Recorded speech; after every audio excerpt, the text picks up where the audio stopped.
Доброе утро, друзья мои! Welcome, how are you? How's it going? Я хотел пригласить в гости сегодня моего товарища из Калифорнии. Вот он тут пришел. Dave, what's up, my brother? Let's do it. Let's do it.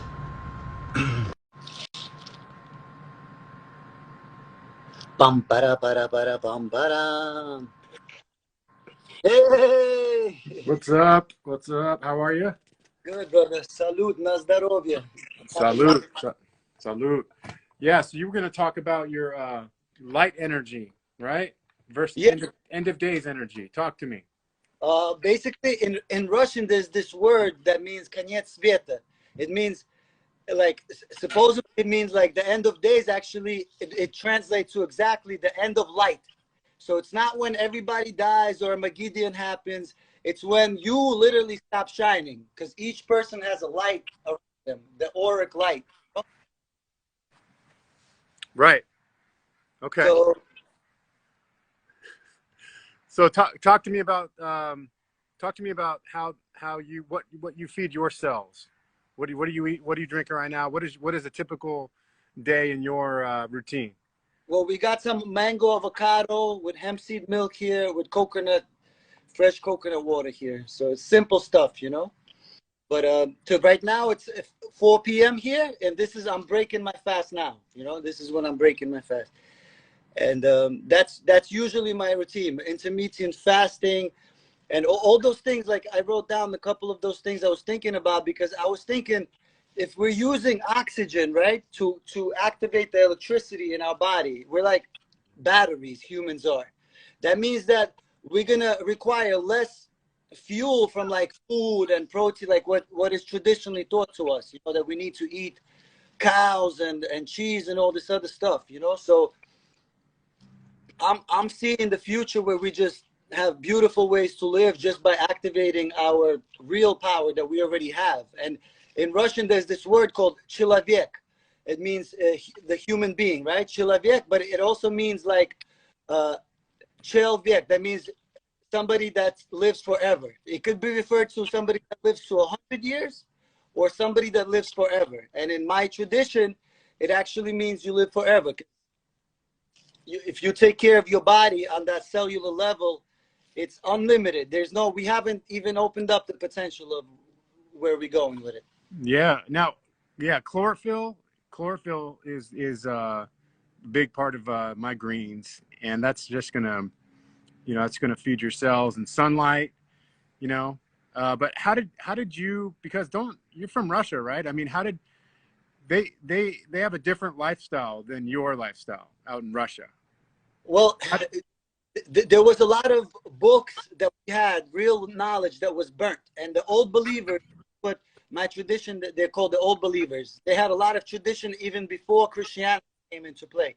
And when the new version of Christianity came, they burnt all their old books that they had before even Christianity. And in the old books, the Russian people were actually living in such a way where they were in balance with the animals and the nature, you know, and they were not even eating animals and not their milk and stuff like that.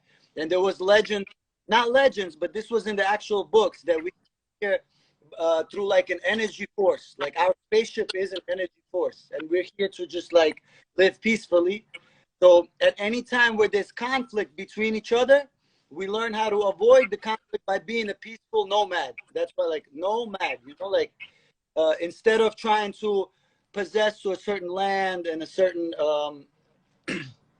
flag corporation type of situation, you know? Yeah. Well, do you know anything about natural law? Because I've been studying natural law for a few years. Yeah, I do. That's what I'm thinking about. Think about how much this makes sense. Like, if you begin to activate your electricity from the inside, you naturally become sovereign, because you don't have to be dependent, right? You don't have to be an infantile in the citizenship. You could be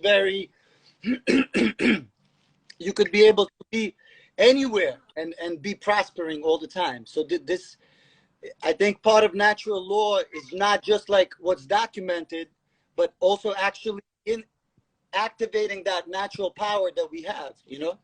Absolutely. Yeah. And natural law for me, it's not really actually written too much. We have a lot of laws and codes and everything, regulations, but this one is actually just it's about property, like what you were saying. It's about property rights, and men and women, all sentient beings have rights to protect, defend their property, their body, which is, in what your case is what you're talking about, protecting your body, getting your cells right, getting your health right. And I'm going to start doing these. I want to interview people who I think are like the epitomes of health. I think you're one of the epitomes of health. There's a couple other guys here in my county I'm going to interview, Jamal and Quan, these brothers. How did you learn your lifestyle as far as moving? Because I didn't realize the lymph system. We have to move the lymph system and keep that fluid moving. The more we move, the better. And you're always moving. So where did you learn that? And how did you get this amazing nomadic lifestyle that you have now, where you're constantly just, to me, you are the epitome of health. You eat right. You have a great attitude. You're always in the sun. You're in great shape. You're always moving. Like, you need to be an example for people, how to live.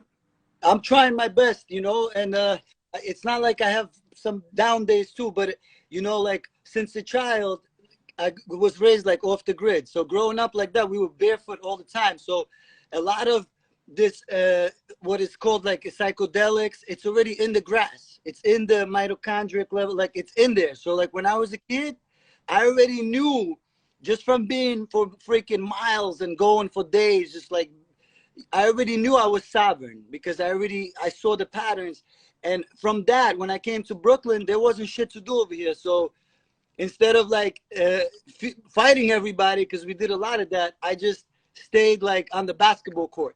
And I've noticed that the more I kept going, like I would stay like literally the hottest days, like I would 8 hours on the concrete court, like, and I wouldn't even drink water. I realized that your body is capable to do crazy, crazy good things. And then in my life, as anytime that I got stagnant, that's when I got into trouble. And one of the biggest things that happened recently was, I'm not going to go too deep into it, but I had this crazy love with this girl, blah, blah, blah. I got depressed after it, and I guess that depression was messing me up. And I was going through like a life and death situation. Like I was going blind.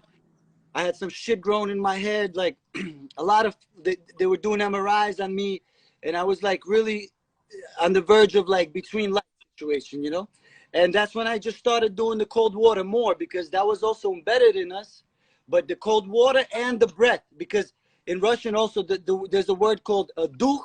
Duch means your spirit, right? But also desha, it means to breathe.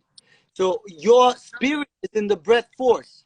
And this stuff was already embedded in all of us. So this is like we all could activate this through the breath work, And Dave, It was a long journey. Like I messed up so many times in my life. I did a lot of. That's why I said I'm the knucklehead champion of the world. Yeah, my 20s, I was just all ego and doing everything wrong and not trusting my intuition, and now I'm much more centered. And every day for me begins with a prayer, grounding, and deep breathing. And now what I've noticed is I actually feel much better, and I'm lighter next day when I weigh myself. After I eat dinner, I go for a big walk, and I'm just trying to always stay moving. And I think that's one big problem in our society is we're very stagnant and sedentary. We're always just kind of sitting. That's where they want us. They want us staring at a screen. So I try to limit time on this as well. And that's a good thing. That's a good thing. You got to keep moving. And like I was saying, like not to allow other energy forces to penetrate you. What I meant by that is that if you keep moving, right, and you're out there on your own, you're going for miles, like you're really getting your energy much stronger. And you could pretty much, you could eat anything and still be healthy because you're moving. You know what I'm saying? But so that's why it's like logical not to eat stuff that enslaves animals and that enslaves us, because there's so much labor that goes into like trying to get the cow's milk and shit. Like it doesn't make sense. Like we could literally eat anything as long as we move more energy out than what we take in. we'll be healthy forever, you know. And it's simple, but it's hard because all these comfortabilities that we got, that's the bad things. So all the uncomfortabilities we had growing up, we had to carry the water from the well, like in buckets and shit.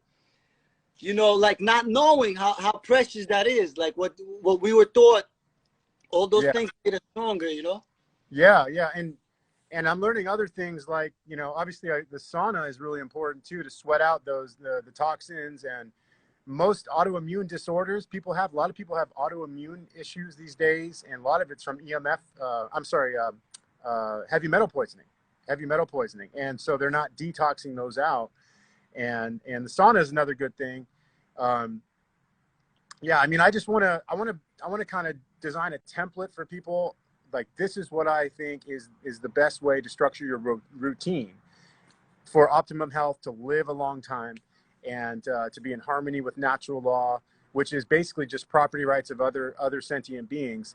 I think where we've strayed from everything is we've started to steal and kill and take the property from other sentient beings, including humans, animals. We've just said, all that matters is my survival. I'm going to kill and steal your property. And so when we violate the natural law and these various hermetic principles like correspondence and in vibration, things like that, it's going to come back on us karmically, you know. And I just want to aim to change that as best I can and devise a lifestyle and a regimen and a routine. And moving and diet is a big part of it, and structuring your water, and in sauna, grounding, prayer I think is big. I don't know about you, if you pray or Yeah, what. I pray every day. I'm just like what you said. I have the same routine. I wake up, I make my prayers, I blast myself in the cold water or dip in the ice cold water, no matter what. Every day I do that. And the sauna was like, because when we grew up, we didn't have running water. So we actually had to do the sauna every week.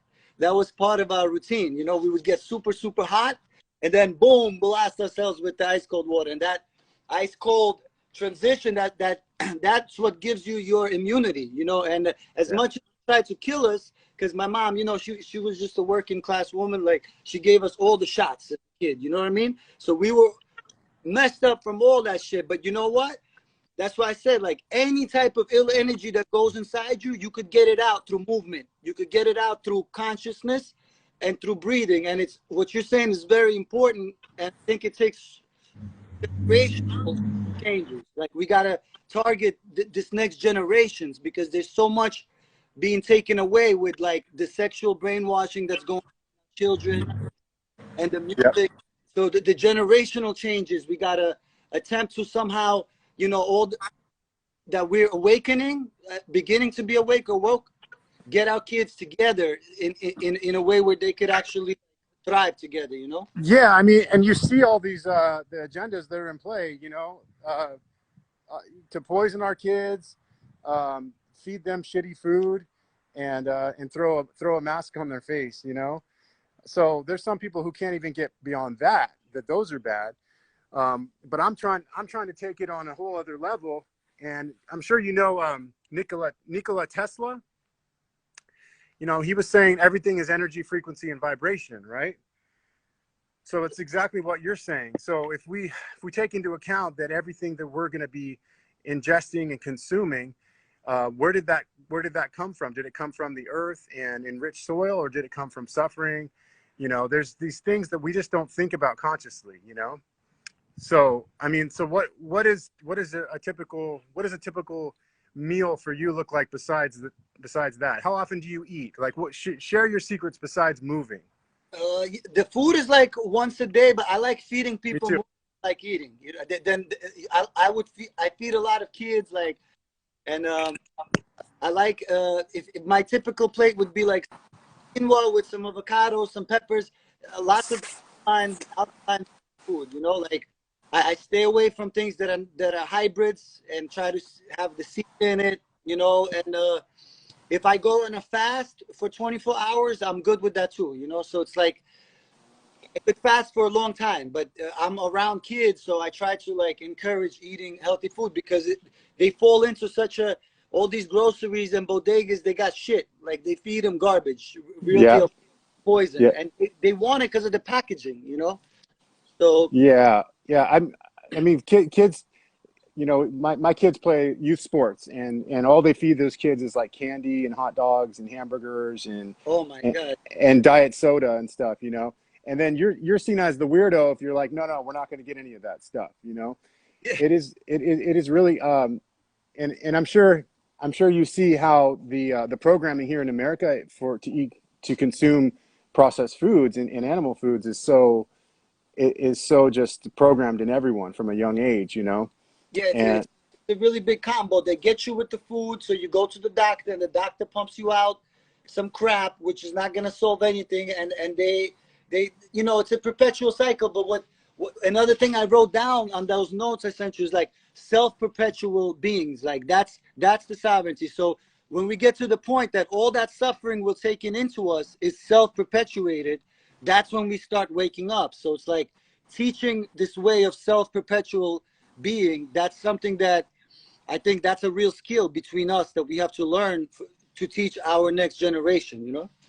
yeah, yeah, and yeah, teaching the youth is huge. I mean, right now, most youths are walking around with staring at screens, too. You know, and so it's a real challenge if they see us staring at screens or using electronics to do something like this, then they're going to think that's normal and they're going to do it too. So it's like using electronics as well is a giant trap, but it's also a medium right now to share information and educate people.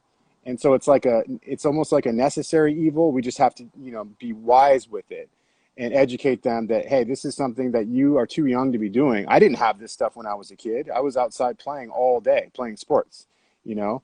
Um, Yeah, and did you support yourself? Did you play? Oh yeah, yeah. Basketball, baseball, football. I played professional baseball for a few years. Wow, so The Reds drafted me in 2001, 14th oh, round. Yeah. that's So really but that's another thing I could teach kids is when I was playing professional baseball, I started losing confidence in myself. They made a trade. They said we're going to play this other guy who actually ended up being a really successful Major League Baseball player, Edwin Encarnacion. And they said we're making a trade for him, and he's going to be our guy, and we want to give him most of the time because he was a better prospect. And I lost confidence in myself that I was the guy, you know, and I started striking out more. I started making errors. I was unsure. I started not even looking forward to going to the baseball field. And it was that loss in confidence that really ended my career. The rest of my career, I was just kind of getting by rather than being like a really good college player in Santa Barbara where I was. So the main thing I could teach now to my kids and everyone else is you have to always believe in yourself, no matter what, because everything starts in the mind, mentalism. Everything starts that's the first hermetic principle of natural law is mentalism. So if you can stay mentally strong despite your coach not believing in you or your failures, you know, your failures are just teaching you stuff. They're just teaching you, okay, well, that's how I need to get better. You know, it doesn't mean you're a bad person. See, I took it personally, like, we don't think you're that good, and so we're going to play Eddie, who's better. So sorry, man, and that just crushed me. And so, you know, let these setbacks motivate you to become even better rather than losing confidence in yourself. Because if you don't believe in yourself, no one else will. You have to be the master of your own destiny, and you have to be self-confident at all times. You know. that's why I do the Champ is Here series. I go everywhere, and I get the people, the biggest underdogs, and I boost them up for like 60 seconds, and you got to see that they cry, Dave. Like they really like, you know what I'm saying? Like that confidence. That's really like what you need, and that could change so much. That's why I was with a friend a couple of days ago, and she's telling me about, like, you know, because I was homeschooling my kids, and I'm like, kids already know, because when they come here, like they're closer to God than us. They go through the light. So our job is not to kill their confidence, and institutions are designed to kill their confidence. That's why if we're gonna protect our children, we gotta really oversee that they keep shining. And going back to that word, like it's the end of days when our kids stop shining because each person has an auric field. That's what it means, the end of days. Because the Russian language is very close to like the original language. There's a lot of deciphering things there for us to figure out, and that a lot of information was erased. Originally, it had like 4 times more letters than it does now, and a lot of these books were erased. And I'm talking secretly to a few of my people that come on like once a year to technology, and I'm learning a lot of new things. You know what I'm saying? Like, because a lot of people live without any technology, and they've been sovereign already for thousands of years. You know what I mean? And they know how to get by. You know, like, and it's a lot of things. I could say things. A lot of people won't believe me. You know, that's why I'm gonna gather more information and put it out like slowly. You know. Yeah, let's share that once you come across it, because I want to just continue to, right now there are so many like agendas and movements that are portraying the wrong things and false ideas and false concepts, and we need to continue to just shine a light of truth and knowledge on everything that we're experiencing and learning. Like speaking of books taken, there's like people think that the Bible has never been plagiarized or books removed. You know what I mean?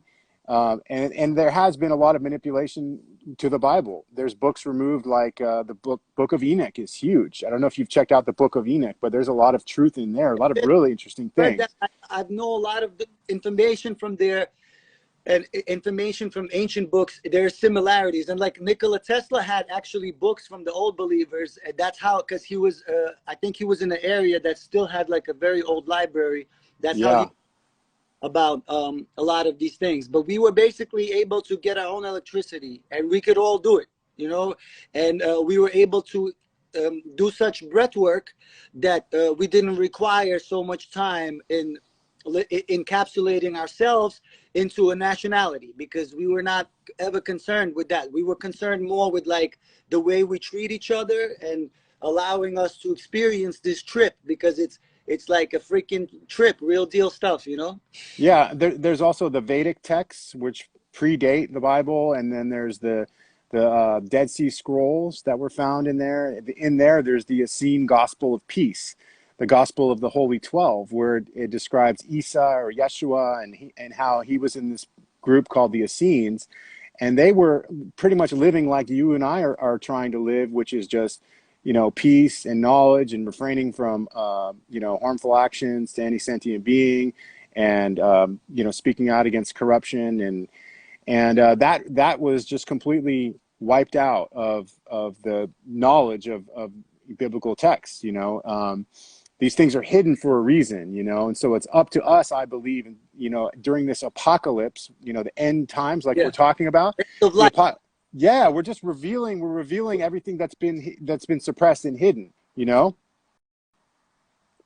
So we bring in the let's just, yeah, we're shining the light on the darkness, and that's gonna make people uncomfortable, when they learn that everything that they've been programmed to think and do, and all their lifestyle is essentially something that is based on false constructs and immoral constructs, so we have to just change things around as best as we can. If we're going yeah, to speak peace and love, if we're going to speak, yeah. being virtuous, we have to embody that and live that on a daily basis.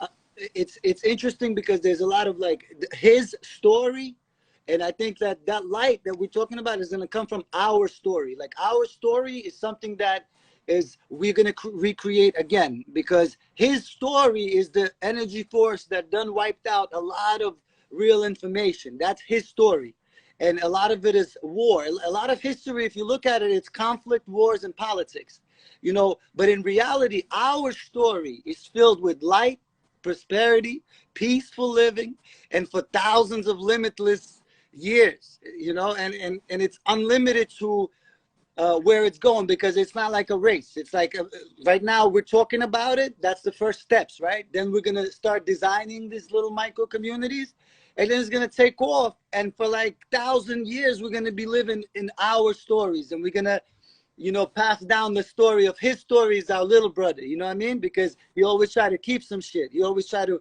keep it, but you can't do it. Yeah, yeah, and we literally have to change around our thinking. We've been programmed to think we have lack. There's a lack of resources. We're all in competition with each other, and I have to see my neighbor or the other guy at the gym as you know, whomever I see as someone to compete with for resources. You know, for women, for money, for fame or whatever. And if you think about what the agendas are about right now, they're all anti-natural law.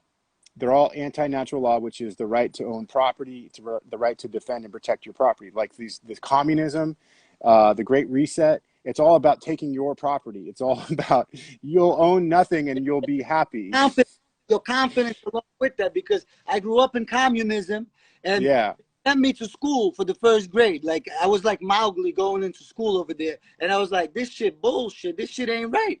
And they left me back. Like from the first grade, I got left back, like the only child in the school, because it was extreme, like confidence just taken away. That's why a lot of Russian people, I really know their psychology, and they're traumatized.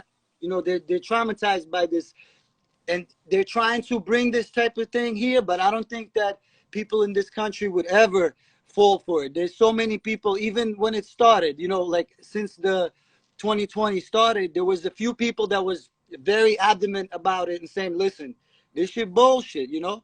And now more and more people are seeing it, so it might be actually a good thing, because people are like, they got to check themselves in the mirror, like, yo, how did I fall for this shit? Well, what's the next thing I'm going to fall for, you know what I mean? right.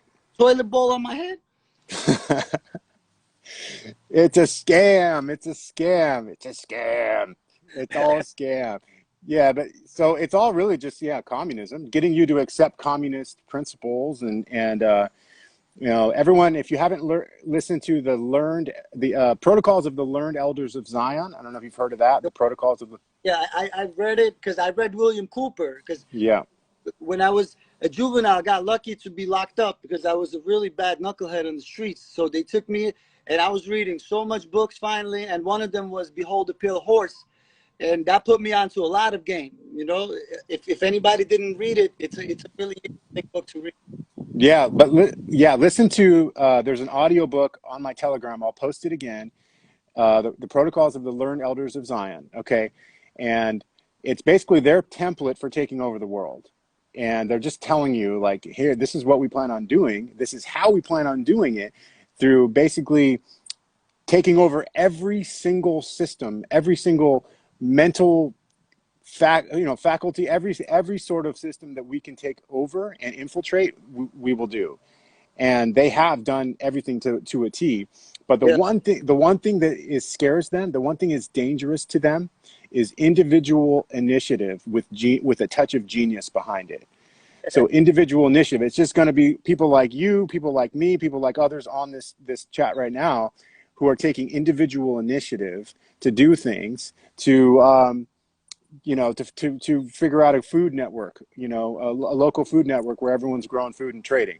Um, to ask the right questions when you're told you have to do something, to use conditional acceptance upon proof of claim. So if you walk into a store, someone says you have to do something, wear a mask, whatever, you ask for, okay, I'm gladly to wear a mask if you can show me the law or the authority in which I have to do that.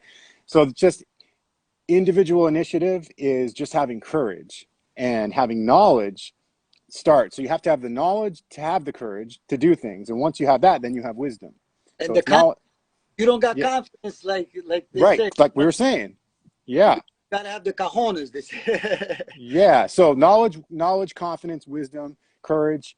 These are all the principles and traits we want to bring back into our story, not the history, into our story. Yeah, So I want to start devising some sort of program where I can empower others to act and take these initiatives and have the courage to do things. Because really, when you don't have courage, it's just you have the fear because you don't have the knowledge. You're afraid to do something because you don't have the knowledge on how to carry it out, and, Um, and there's a lot of like programming, like the word real estate, right? There's a lot of ways that teaches. Um, there's a lot of knowledge there in the whole real estate, but the thing is, like, if we restructure it to where instead of like owning it, but we create our own cooperatives, it could change a lot. You know, just like getting people that are like-minded to say, okay, let's chip in $300, but 50,000 people. You know what I mean? Like, create programs like that, and set up situations wherever we are, because it's at the end, it's where we are. You know, like, we could do it even within the cities. We could take old warehouses and turn them into growing food, and centers where they build those pyramids that you build, all those amazing freaking things you Yeah. do, the Organize. education things, like, Yeah. right in the cities. We can make the changes everywhere we are. All it takes is like getting, like you said, other people. Like, I'm more artistic and poetic, right? But Right. you're more like analytical, and you're thinking. So we just try to combine our forces together to try to do it, and we're And gonna do it. there's ways to do it. I'm studying in my PMA that I'm in. We're studying doing the right paperwork to take control as the general executor of our estate.